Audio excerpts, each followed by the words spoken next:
اللہ کے دوستوں کے ساتھ ہماری دوستی اور اللہ کے رسول صلی اللہ علیہ وسلم دشمنوں کے ساتھ ہماری دشمنی اور آپ کے دوستوں کے ساتھ ہماری دوستی.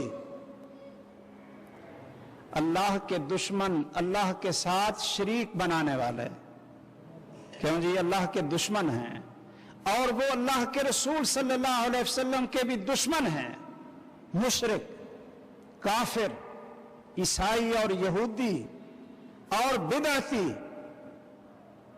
وہ اللہ کے رسول کے دشمن ہیں، تو ہم ان سے دوستی اپنی بنا سکتے ہیں؟ ابو جہل سے کوئی دوستی کرے، ابو جہل سے کوئی دوستی کرے اور یہ بھی کہے جی مجھے رسول اللہ صلی اللہ علیہ وسلم سے بھی بڑی دوستی ہے اور ابو جہل سے بھی بڑی دوستی ہے، تو کیا خیال ہے یہ دوستی ہوگی؟ یہ محبت ہوگی؟ یہ ہے وہ منافقین والا حساب، یہ ایمان والا درجہ نہیں ہے. رسول اکرم صلی اللہ علیہ وسلم کے حقوق میں آپ کی تعظیم، آپ کا احترام اور آپ کے حقوق میں رسول اللہ صلی اللہ علیہ وسلم کے اوپر کثرت کے ساتھ درود اور سلام، کثرت کے ساتھ آپ کا ذکر اور آپ سے ملنے کا شوق، یہ ہم سب کی تمنا اور دعا ہے نا کہ یا اللہ ہمیں جنت میں محمد صلی اللہ علیہ وسلم کی زیارت نصیب فرمانا، جنت میں محمد الرسول اللہ صلی اللہ علیہ وسلم کا ساتھ نصیب فرمانا. یہ ہم سب کی تمنا اور چاہت اور دعائیں ہیں یا نہیں؟ کیوں؟ اس لیے کہ ہمیں ان سے پیار ہے. اور وہ کیسا محب ہوتا ہے جس کو اپنے محبوب کو ملنے کی تمنا نہ ہو اور وہ دعائیں نہ کرے، کوشش نہ کرے. رسول اللہ صلی اللہ علیہ وسلم کے ہمارے اوپر بہت سے حقوق ہیں اور حقیقت یہ ہے ان سب کا خلاصہ کہ اپنی زندگی کو قرآن کریم اور رسول اللہ صلی اللہ علیہ وسلم کی سنت کے مطابق بنا لیں، اپنے دل میں ان کی سب سے زیادہ محبت کو سجا لیں اور اپنی زندگی آپ کی سنت کے مطابق بنا لیں، عقیدے کو صحیح کر لیں، شب و روز اپنے ان کی اتباع کے اندر گزاریں. تو بھائیو یہ رسول اللہ صلی اللہ علیہ وسلم کا حق ہے، اور اگر اس حق کو ادا نہ کیا تو پھر یاد رکھیں اللہ کی بھی نافرمانی ہوگی اور اللہ کے رسول صلی اللہ علیہ وسلم کی بھی نافرمانی ہوگی. اللہ ہمیں توفیق دے، اللہ ذو الجلال ہمیں توفیق دے کہ ہم اللہ کے حق کے بعد محمد الرسول اللہ صلی اللہ علیہ وسلم کے حقوق کو ادا کریں. ان کی سچی اور کھری محبت اللہ ہمارے دلوں میں پیدا فرمائے اور جنت میں قیامت کے دن اللہ ہمیں ان کی سفارش اور ان کا ساتھ نصیب فرمائے. آمین. وآخر دعوانا الحمد للہ رب العالمین.